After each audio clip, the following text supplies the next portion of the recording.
Hello, my name is Michael Sharp and I have been commissioning in classics for Cambridge University Press for 20 years. Before that, I studied classics and wrote a doctoral thesis and held a number of teaching posts as well as a postdoc.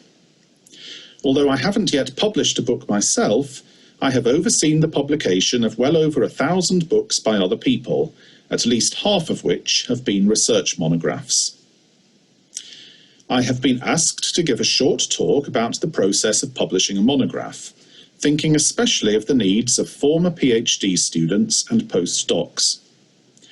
There is a separate set of PowerPoint slides to accompany this. I shall address as many of their points as possible, but I'm happy to discuss others during the Q&A session or by email afterwards. The research monograph remains an essential part of the scholarly ecosystem, as surveys continue to show, and enables scholars to develop a sustained original argument at book length in a way they could never manage in a journal article.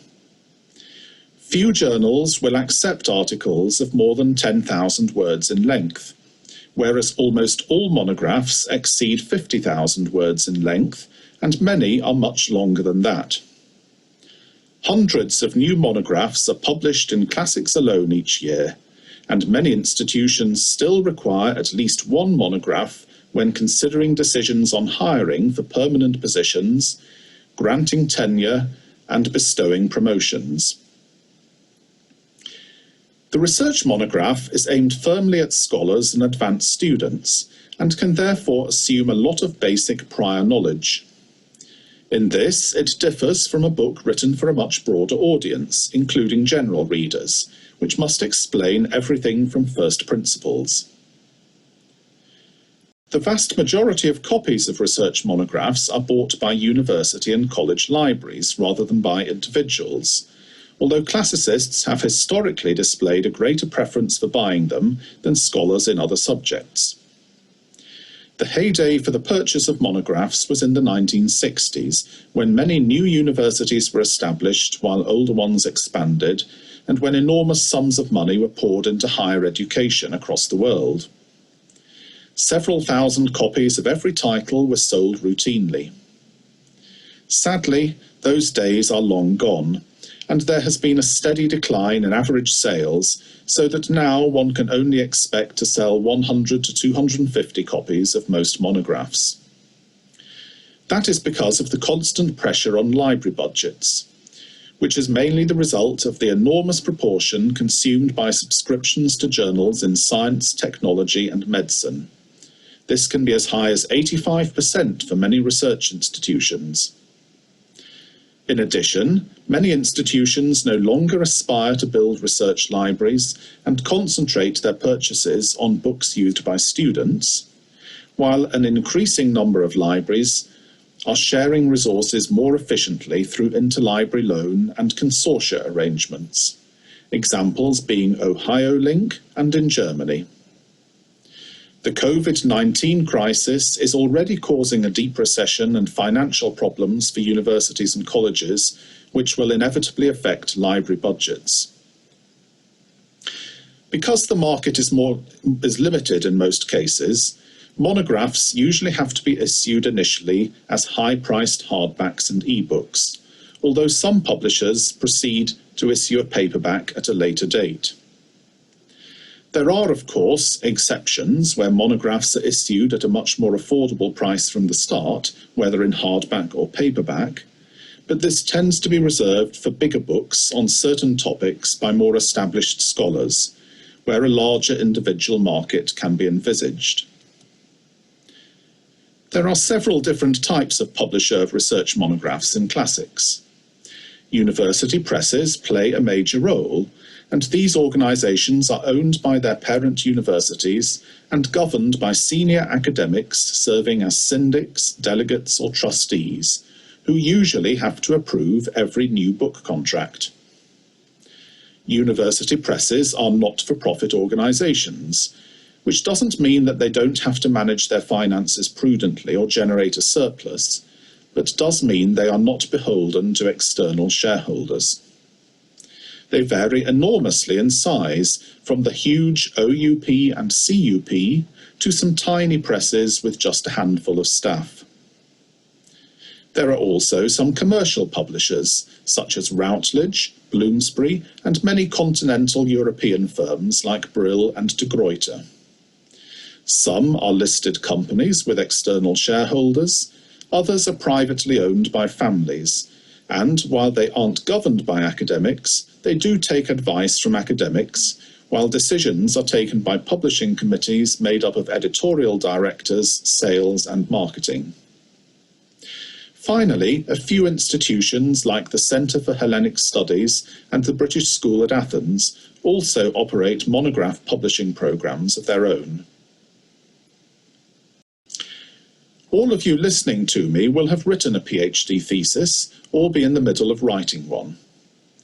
It is natural for most people to consider using this to publish their first book. However, a thesis primarily serves a different purpose, namely to pass an exam. And while it should have a central argument, it also needs to display the author's knowledge of the primary sources and secondary bibliography. A thesis often, therefore, has voluminous footnotes and very extensive scene setting. It may also at times take an unnecessarily aggressive approach towards the work of other scholars, as its author tries to assert her originality. A monograph, however, is written for a broader scholarly community, which only requires as much background and discussion of other scholarship as is necessary to make the argument, which provides the book's focus and purpose. Notes should be streamlined and technical side issues hived off into appendices or journal articles. Monographs also tend to be much better received if they are gracious towards previous scholarship, while not being uncritical.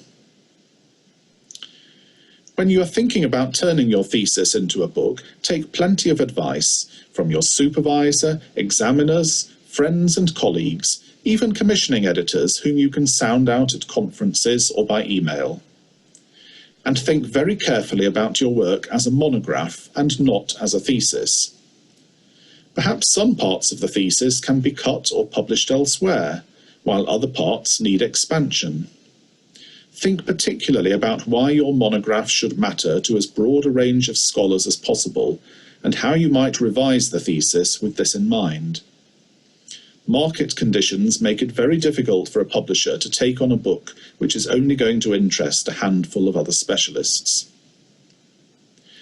Once you have a clear idea of your monograph, you need to think about which publisher to approach. You can approach more than one publisher to begin with, but should not send a full or substantial part of a typescript for review to more than one at a time.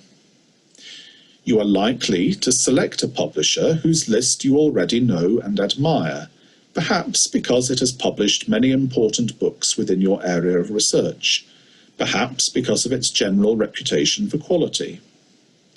Friends and colleagues can give you advice based on their own experiences.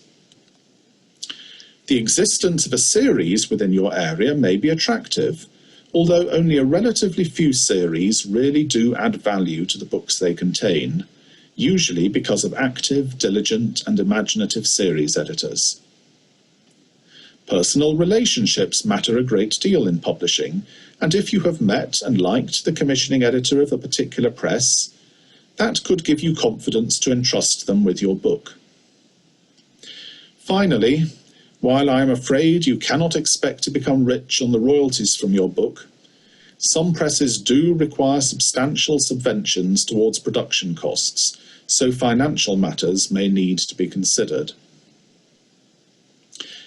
You will usually need to construct a book proposal when approaching publishers, and my slides give some advice about what these should contain.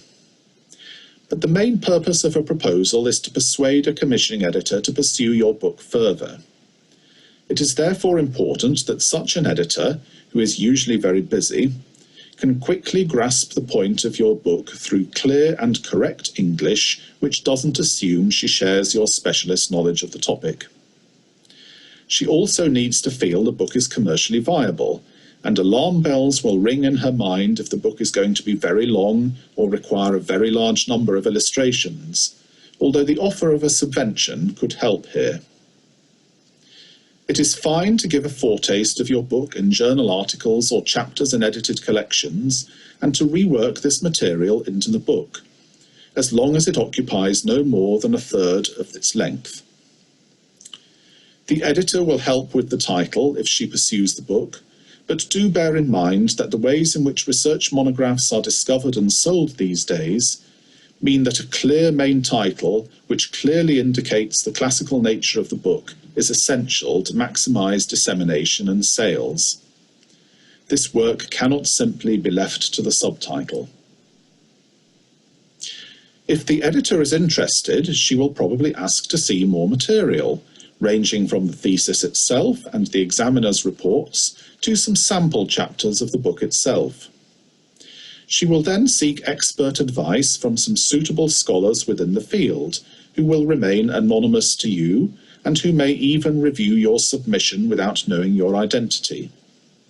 This is the peer review or refereeing system, which forms the foundation of good academic publishing. Depending on their advice, the editor will either reject your book or invite submission of a full revised typescript. It is customary for reputable academic publishers to offer a contract to a first-time author only once a complete revised typescript has been approved by the referees, although the editor may be able to provide a written expression of interest if that would be helpful for job or grant applications. Should your book be rejected, do not despair, but try another press. Often a book might not suit one particular publisher for reasons unconnected with its intellectual merit, but will be a good fit for the list of another.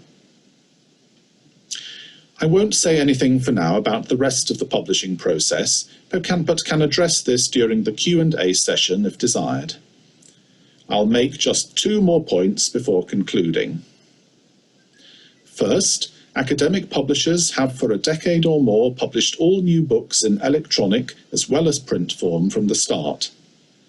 E-book sales for most classics monographs from Cambridge currently account for about 20% of total sales, but I expect the proportion to grow much further as a result of COVID-19 and the need for universities and colleges to be able to operate remotely. Second, open access is growing in importance in relation to the publication of academic monographs as well as journal articles. Indeed, it is likely that the REF for 2027 will have some sort of open access requirement for all monographs submitted. Green open access is a partial form of open access which doesn't usually require the payment of a book processing charge by the author. Gold open access, however, offers full free digital access to the book from the start, but usually requires the payment of a substantial book processing charge, which could amount to over £10,000. To conclude, the market for research monographs is difficult and tends to grow more so with each year. However, do not be disheartened, because the editors at many presses are interested in publishing books by first-time authors. I, for one, take the view that such authors can provide fresh and exciting new voices and have had much more time to develop and write their books than many more senior academics. Furthermore, I like to develop long-term relationships with authors, and publishing someone's first book is often an excellent way of building such a relationship. Thank you for listening. I look forward to answering any questions you may have when we meet.